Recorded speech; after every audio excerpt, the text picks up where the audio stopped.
Saudi আরবে প্রতিনিয়তই বাড়ছে বাংলাদেশিদের প্রতিষ্ঠান। ইনভেস্টর হয়ে নিজের নামে প্রতিষ্ঠান করার সুযোগ মিলছে সৌদি আরবে।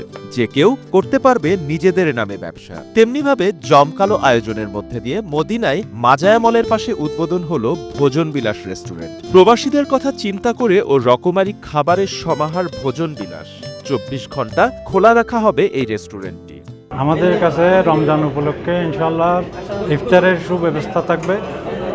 ইফতারের মধ্যে থাকবে বাংলাদেশি বেগুনি এবং কালো ছানা, এগুলো বাংলাদেশিদের যেগুলো ইফতারের মধ্যে থাকে এগুলোর আমাদের সুব্যবস্থা থাকবে ইনশাআল্লাহ। সুলভ মূল্যে রুচিশীল খাবার পরিবেশনা ও দেশীয় খাবারের বিশাল ব্যবস্থাপনা থাকবে এই ভোজন বিলাস রেস্টুরেন্টে। বিশেষ করে বাংলাদেশি হাজিদের জন্য রয়েছে বিশেষ সুব্যবস্থা।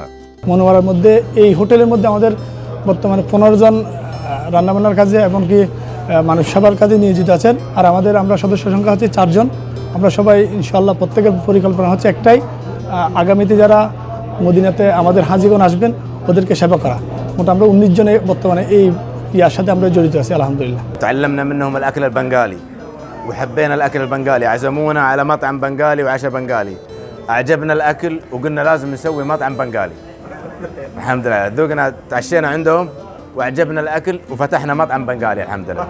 উদ্বোধন অনুষ্ঠানে উপস্থিত ছিলেন সৌদি নাগরিক, ইন্ডিয়ান, পাকিস্তানি, ইয়েমেনি সহ বিভিন্ন দেশের স্থানীয় প্রবাসীরা। এছাড়াও উপস্থিত ছিলেন বাঙালি কমিটির নেতৃবৃন্দ, সাংবাদিক, বিভিন্ন দেশের নাগরিকবৃন্দ। SA TV digital.